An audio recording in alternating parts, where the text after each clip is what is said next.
yes. So kung kailangan niyang practicein yan, yung no, no, no, no, no, no, no, no, no, no, hanggang sa dulo merong yes, para alam ninyo na yan yung dapat pagdaanan.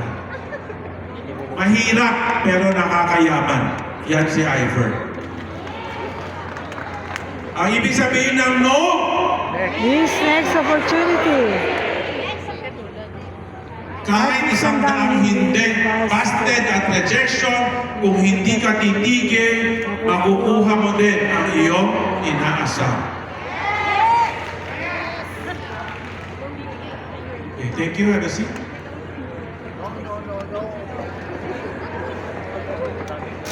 Don't give up. Kahit ilang Ibasa yung puti, sasabihin ko, don't give up kayo magbasa ng puti. Don't give up! Kahit ilang rejection pa yan, may mapapayes ka kung di mo titigilan. Push lang ng push! Each rejection brings you closer to the yes na babago sa iyong buhay. Stay determined! At makukuha mo rin ang oo na gagawin kang milyonaryo. Stay determined! At makukuha mo rin ang oo na gagawin kang milyonaryo. Knockout! Ayan. Tungkol sa boxing. Let's watch this video.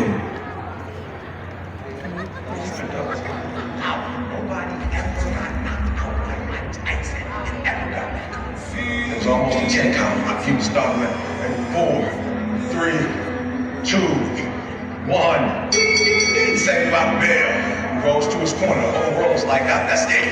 Once he comes back out, that's it. Mike's gonna just hammer him. And exactly that. Mike Tyson came out like, I got him. I got this kid up against the rope. I need you to do what Buster Douglas did. Buster Douglas started fighting back. World shocked. And they went to Buster Douglas and they asked Buster Douglas simply like, what happened? And Buster Douglas said, listen to me, it's real simple. Before my mother died, she told the whole world that I was going to be Mike Tyson. And 2 days before the fight, my mother died.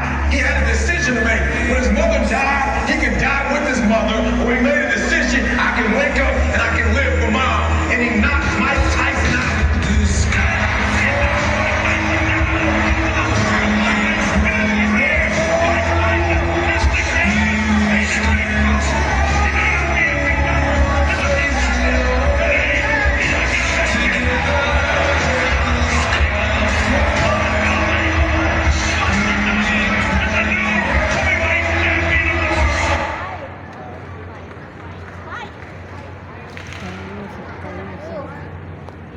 Ito yung time na kalakasan ni Mike Tyson, no? And walang kaya tumalo sa kanya. So it was a big surprise, no, for Buster Douglas to win this match.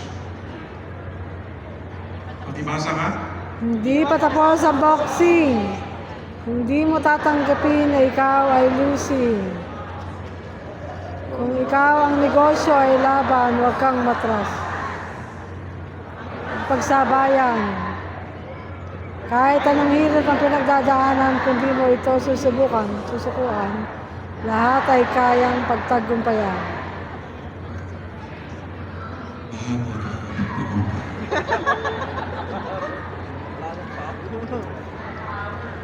Kahit anong hirap pinagdaanan, kung di mo Ay, ito, kainin dito sa taas.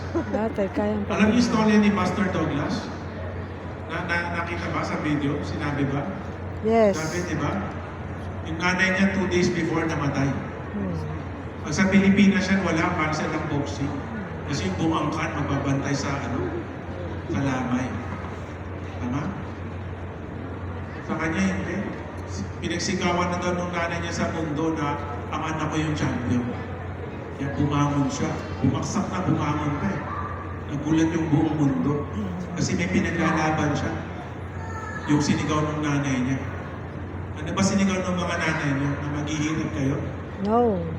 Yung ba sinigaw ng mga magulang niyo na mamamatay kayo mahirap? Hindi. Yun ba yung hope and dreams ng magulang ninyo? Pinag-aral kayo? Pinagtapos kayo? Para pagdating ng araw, maghirap kayo? Yun ba? Ano bang pangarap ng mga magulang niyo sa inyo? Yun lang, makahanap ng magandang trabaho. Pwede pa naman kayo bumalik sa dati niyong trabaho. Kung gusto niyo lang mapulpil yung pangarap ng magulang niyo sa inyo, kung yun sa tingin niyo, yun na yun. Di ba? Di bumalik kayo nun. Ano pangarap niyo sa mga anak ninyo? Makahanap nila na magandang trabaho?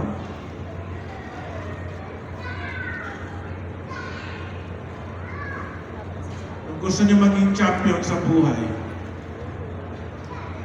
kailangan lumaban. Hindi pwedeng ganyan-ganyan na lang. Hindi pwedeng iasa sa tsamba. Hindi pwedeng iasa sa swerte. Kailangan lumaban.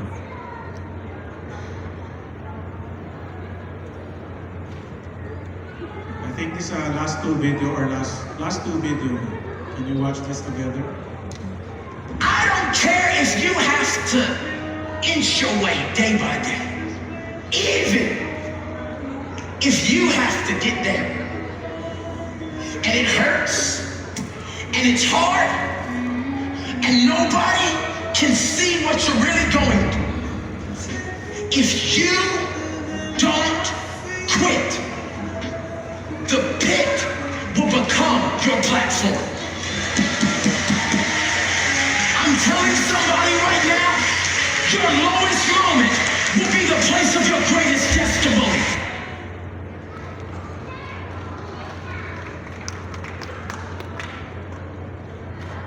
Nung nakita ko itong video, sabi ko, ang ganda naman itong video na to. Try ko nga gumapang dito sa stage. Pero may 500 na umakyat sa stage ito kanina, dumi ng stage eh. Sayang naman itong Louis Vuitton na outfit ko. The pit, no? Ano yung pit? Hukay, no? Hukay. Sabi niya, hindi ka makakalabas sa hukay kung hindi ka lalaban. Pakibasa! Huwag kang susuko, huwag kang ayaw. Balang araw, ang mga pagsubok mo ay magiging tagumpay. Tulay sa tagumpay. Huwag kang Makita susuko. mo? huwag kang Yun yung ayaw. ano, yun yung stage, oh. Pagsubok mo ay Yan yung magiging tulay stage. sa tagumpay. Pag sumuko ka, hindi ka na makakabalik sa stage. Diba? Lahat ng umakyat sa stage dito, lahat ng awardees natin, hindi sila sumuko. Lumaban sila ng lumaban, kaya umabot sila dito sa entablado. Pakibasa? Balang araw, ang mga pagsubok mo ang magiging inspirasyon ng iba upang mabago ang kanilang buhay. Ito palagi ko ito sinasabi, no? To inspire, no? Is a gift. Dito sa IFER, maraming tao, pagpunta nila sa opisina, pagpunta nila sa event, makikita nila, magugulat sila, may lalapit sa kanila, magpapapicture, no? Magpapa-autograph, kasi nakwento na sila ng mga close lines. Nakwento na yung storya ng tagumpay nila ng mga close lines. I always tell people to inspire is a gift. Huwag natin sasayangin. Yung mga mini ladies, nakita lang nila naka-pink ka. Dahil mini ladies ka, inspired sila, gusto nila magpa-picture.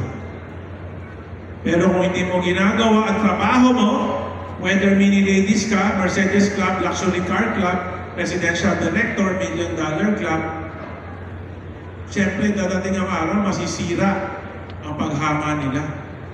Para saan ang inspirasyon at motibasyon na ibinigay mo kung hindi mo ginagawa araw-araw ang trabaho mo? Kung hindi mo na iaangat ang estado ng club kung nasaan ka. Yung standard na sinet ni Mama Dam sa mini ladies.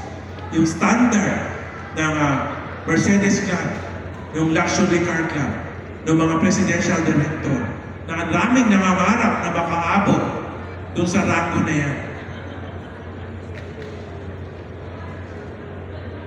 Ang negosyo siya.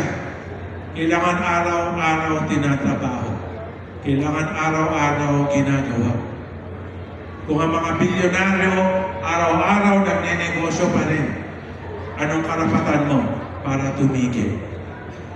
Kung ang magulang mo, 30, 35, 40 years nagtrabaho, whether sa Pilipinas or sa ibang bansa, Anong karapatan mo para tumigil dahil naka 5 taon, 6 na taon, 7 taon, 8 taon ka na sa Ivor?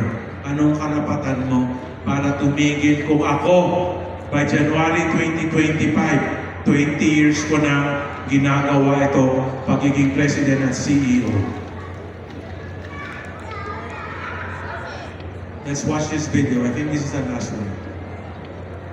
I just ran 24 freaking hours on a goddamn treadmill for a teammate of mine who's paralyzed from the waist down.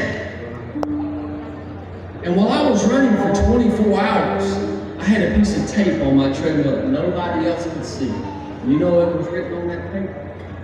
For those who can't. For those who can't.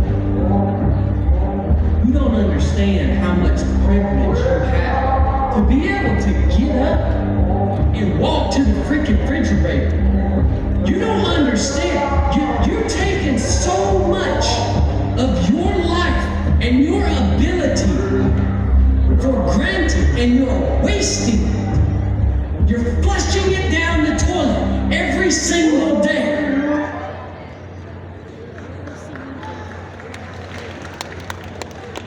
Yes, sir. Ulo pala to. He was raising money. Gusto niya Oo nga. magbigay ng tulong dun sa kasamahan niya na paralyzed. So, tumakbo siya ng 24 hours sa treadmill, no? To raise awareness. And sabi nga, for those who can. Okay? Hindi lang. Pakibasa to, ha? Hindi lahat ng tao nabigyan ng oras, kalaman, kakayanan, oportunidad, katulad mo. Pero sinasayang mo ito sa katamaran at reklamo.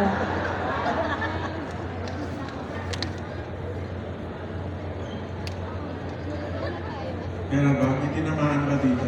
Yes. Lahat ng Ivor member. Lahat ng Ivor member.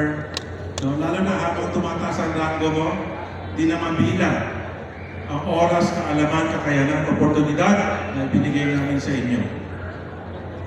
Pero dahil sa katamaran, dahil sa reklamo, sinasayang ninyo ang mga ibinigay namin sa inyo.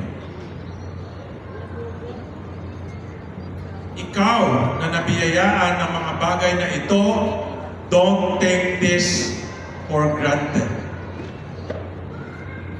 Baka bawiin yan sa iyo at ibigay sa pakibasa. Mas gutom, mas masipag, mas desidido, mas deserve, mas na maging milyonaryo. So, hindi ko alam kung napansin ninyo, no? Na for the past 3 council meetings, nag-i-invite na po tayo ng hindi presidential director kasi sila po yung matataas ang pangarap, yung mga gutom at gumagawa ng resulta araw-araw na hindi tumitigil sa IFER 3x3, IFER 555. So, palagi ko sinasabi to dati pa, ang negosyo palaging buhay. Kung ano yung dapat baguhin at galawin sa negosyo, gagawin po namin. Pag nakita namin na marami nang nagpabaliwala sa mga naibigay ng IFER, unti-unti na namin ipapasa doon sa mga taong mas deserve ang kayang ibigay ni IFER. Kung ayaw mo na, okay na. Kung kaya mo mag-move on, kaya din namin mag-move on sa iyo. We will not waste time for people na hindi paglalaban ang sariling pangarap at hindi paglalaban si IFER. Naibigay na namin yung pwedeng ibigay sa iyo, hindi kami nagkulang. Kung may naibigay ka naman sa IFER, naibigay din naman namin sa iyo. Ang dapat mong kitain, sobra pa sa kinita mo. Sobra pa sa trinabaho mo ang ibinigay namin. Kaya kung ayaw mo, okay lang. Merong ibang sasalo nung ayaw mo. For those who can, ginagawa namin to ni Mama Dam araw-araw para dun sa mga taong hindi kaya. Ang raming tao, puro emote. Paano yung mga taong walang paa? Paano yung mga taong walang kamay? Paano yung mga pipi, mga bulag, mga bingi, mga may kapansanan, baka mas maraming pinagdadaanan sa'yo, pero nakikita mo lang yung maliit na problema mo. Kasi sira yung kotse, ginagamit yung kotse, syempre masisira. Normal yan. Kung puro mga maliliit na problema ang pinoproblema mo, okay lang. Darating ang araw, yung problema mo sa iFern, mawawala na. Ibibigay ko sa mga ibang tao yung problema na pinoproblema mo. Kasi yung problema nila, wala silang bahay. Yung problema nila, wala silang pangkain. Ang problema nila, may kapansanan sila. Eh, ikaw ang laki ng problema mo. Hindi ka pa rin makabuo. Pakibasa nga. Ikaw na may oras, talino at lakas, at todo mo na ang effort na magtagumpay sa negosyo na ito. Di lang para sa sarili mo, kundi para sa mga mahina at pinanghihinaan na kailangan ng motivation at inspirasyon sa success mo. We have given much. Diba? Lahat nung nakaharap sa akin, mga top leaders, mga club members. You have so much success. People are inspired and motivated by you. But para sa iyo, napanghihinaan ka pa rin. Binigay na sa iyo lahat, para sa iyo, kulang. Masama pang loob. Katulad ng mga umalis dito. Okay. Our topic, next, your success. The number one factor that drives success to your iFern business is trust. Tiwala. Kung wala kang tiwala sa binebenta mo, sa world-class product ni iFern, you'll never earn money and sign-ups. Kung wala kang tiwala, hindi ka kikita dito. Yun yung pinaka-basic dito, tiwala. Without communication, there's no relationship. Sinabi ko rin yan last month. Without respect, there's no love. And without trust, there's no reason to continue.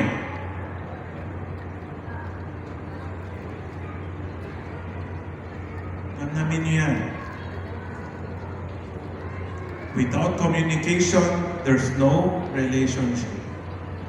Without respect, there is no love.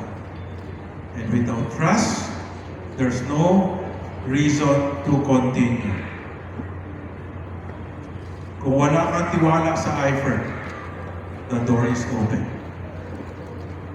It's open for you to leave.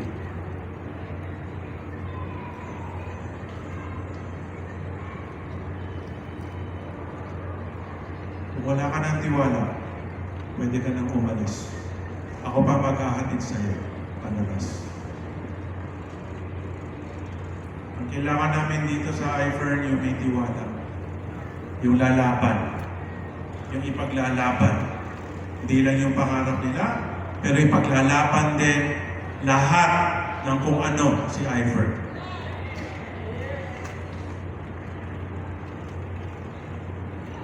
So, I'm up to the last part. No? I will show some inspiring leaders. Lance Gokongwei, Chairman, net worth $1.1 billion, leading diverse industries like airline, food, and real estate. William Bello, Chairman and Founder, Wilcon Depot, household name in home improvement, net worth $895 million. Kilala niyo sila? Kung hindi, kilala niyo yung kumpanya. Tama? Felipe Gozon, Chairman CEO of GMA Network, top Philippine media giant, network, $400 million. Ed Garcia II, founder CEO, Mang Inasal and Double Dragon, innovating in both food and real estate, net worth $340 million.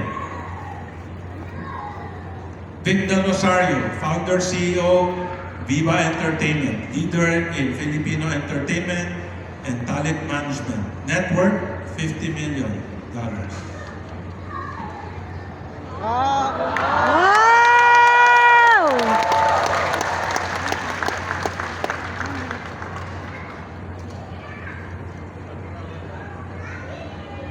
$120 million. The 120 million may meaning yun. Yan na magbasa. Grabe. 6 billion commission.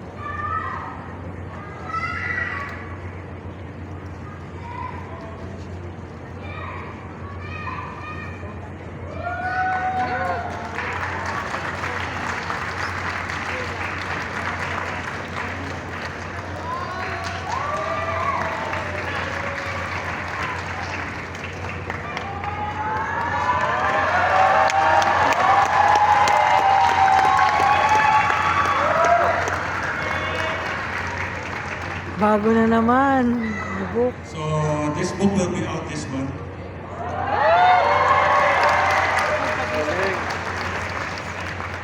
So, together with O Negosyo Book, Tomani Talks Book, yung mga magazine natin, no, na nandun lang sa opisina na hindi pinapansin.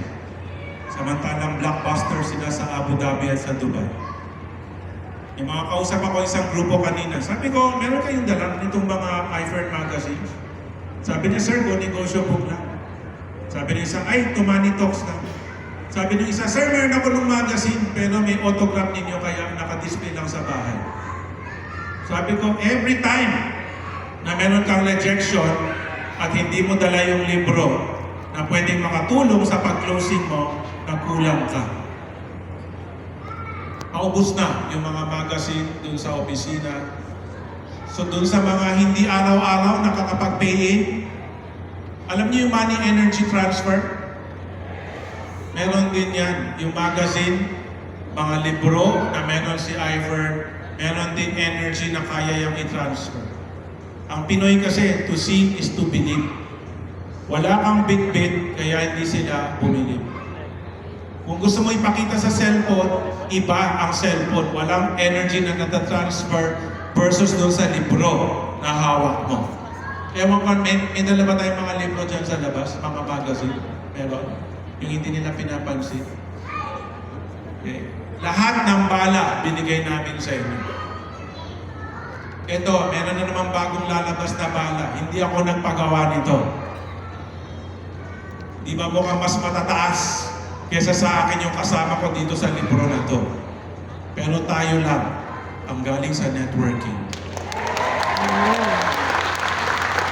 Sa lahat ng mayayaman dyan, ako yung pinaka-hindi mayaman. Pero sa lahat ng mayayaman dyan, ako lang ang maraming napayaman. Yes!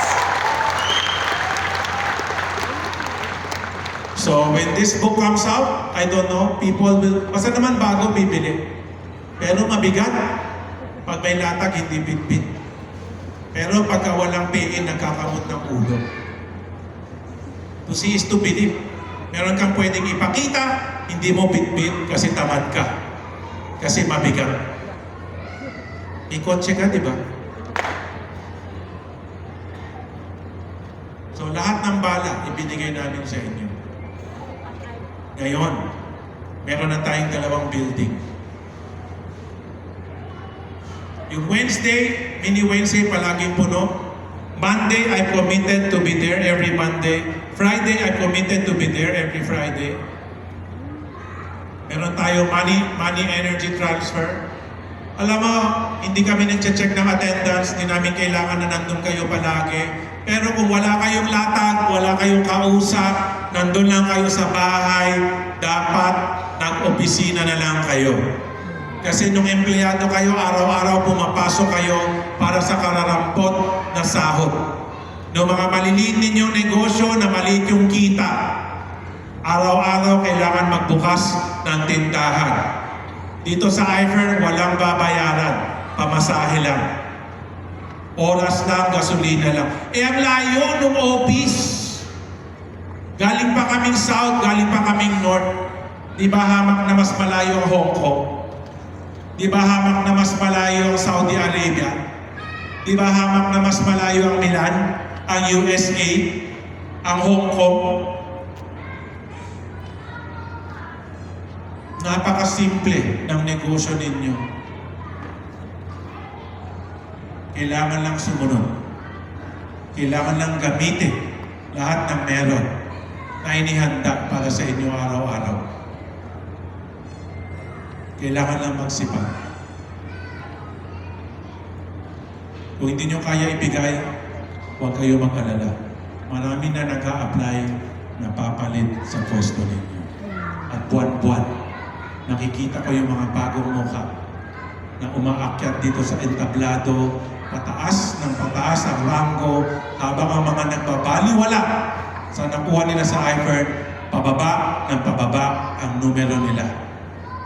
Kaya, yung sinasabi nga ni Kobe Bryant, during the lonely hours, dahil sa mga tamad, minsan napapaisip din kami ni Marie.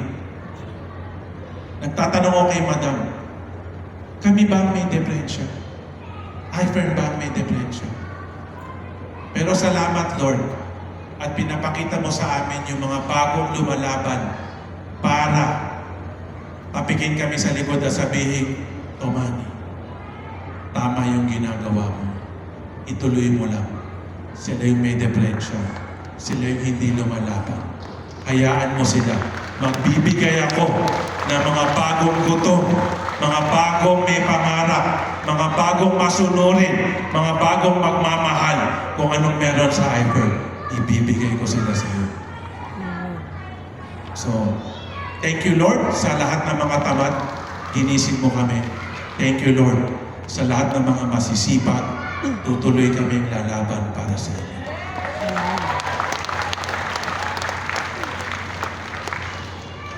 Last two slides, iFern 3x3.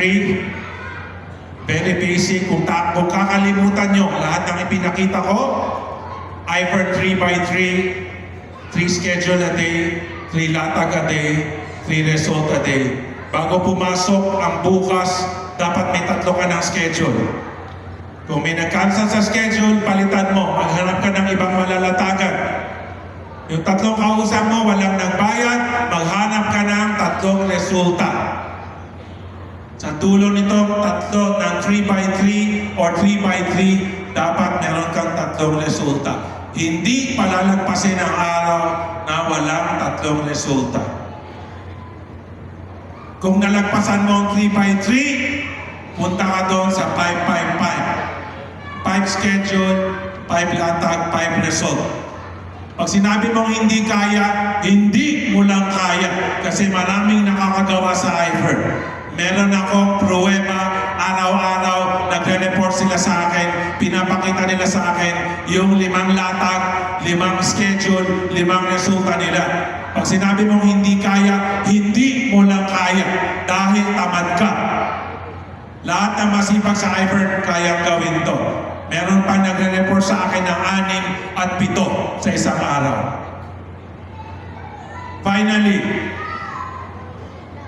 less than 40 days left before Christmas.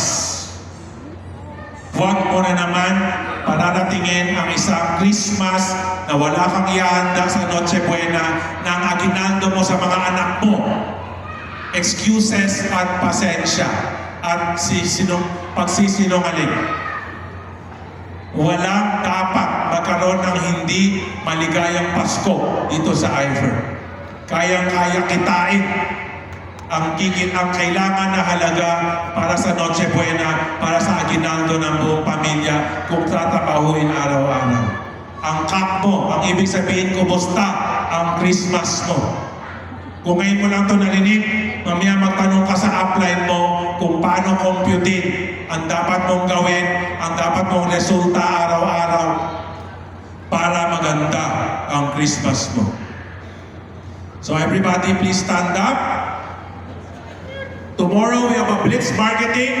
Kung meron kang latag, go ahead, umalis ka, maglatag ka, magpakita ka ng resulta.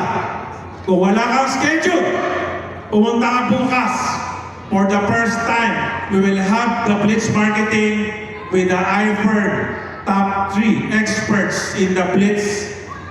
Melanie Sumalinog Asuncion, Ceci Ramses, and Nomi Cruz to do the blitz marketing for the first time in IFER Academy.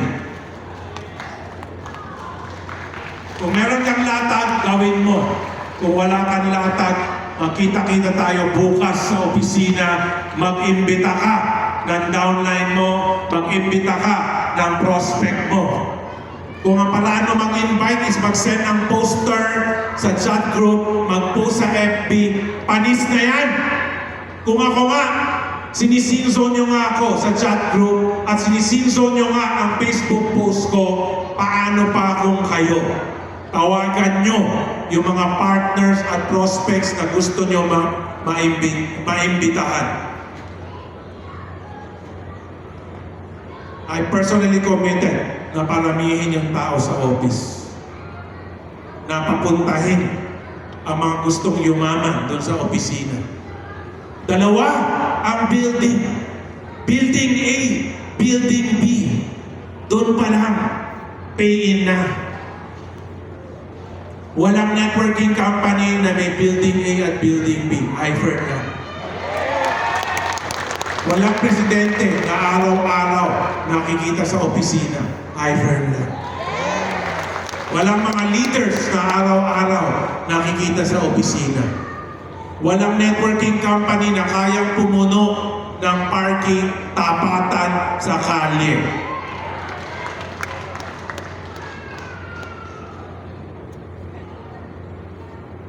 Since nandyan na kayo, nakatayo na kayo, let's do the battle cry together. Are you ready? Yes! Sa 2024!